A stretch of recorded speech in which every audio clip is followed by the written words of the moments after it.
नमस्कार, फाइनेंशियल बकवास में आपका स्वागत है। हम बात करेंगे सेवानिवृत्ति के लिए पेंशन फंड लेना क्या वाकई बहुत जरूरी है। Pension fund fund for retirement is really required.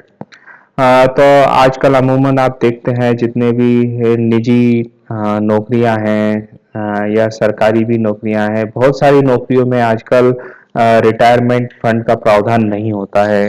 और अगर हम जो पीपीएफ में हमारा एक पेंशन फंड कटता भी है, तो उससे अगर आप वाकई में कैलकुलेशन करेंगे तो आपको जो पेंशन होगी वो बहुत ही कम होगी, जिससे शायद ही आप गुजारा कर पाए।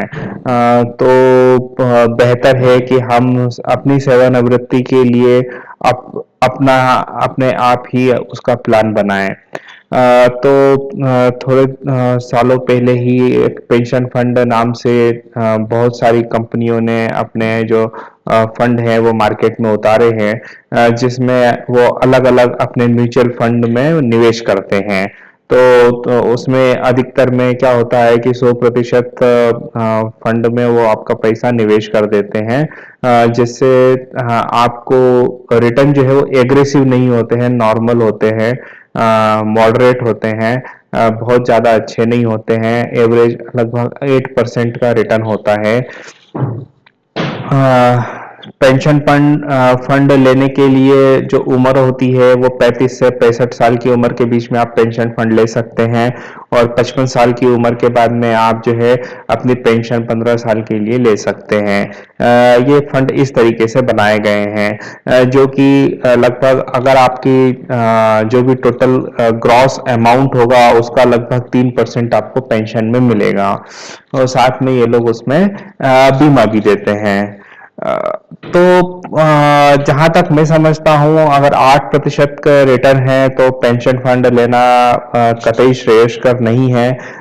उससे बेहतर है कि आप अपना पैसा अपने पास में रखें, क्योंकि पेंशन फंड बिल्कुल एक नई स्कीम है जो बाजार में पहली बार आई है।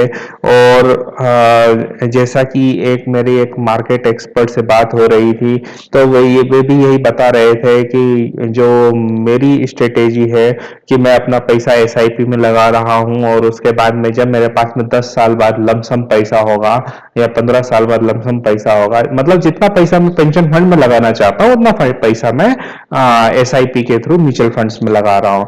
तो जब मेरे पास में कैश होगा तो उस टाइम पर इस टाइप की फिर नई स्कीमें आएंगी।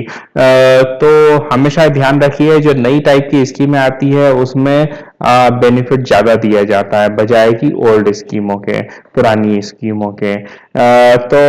अगर आप मॉडरेट रिस्क टेकर हैं, आप एग्रेसिव रिस्क टेकर नहीं हैं, बिल्कुल नॉर्मली आप रिस्क लेते हैं, तो आपको पेंशन फंड में निवेश करना चाहिए।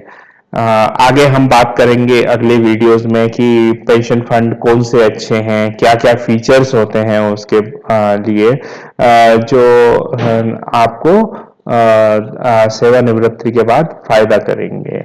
धन्यवाद।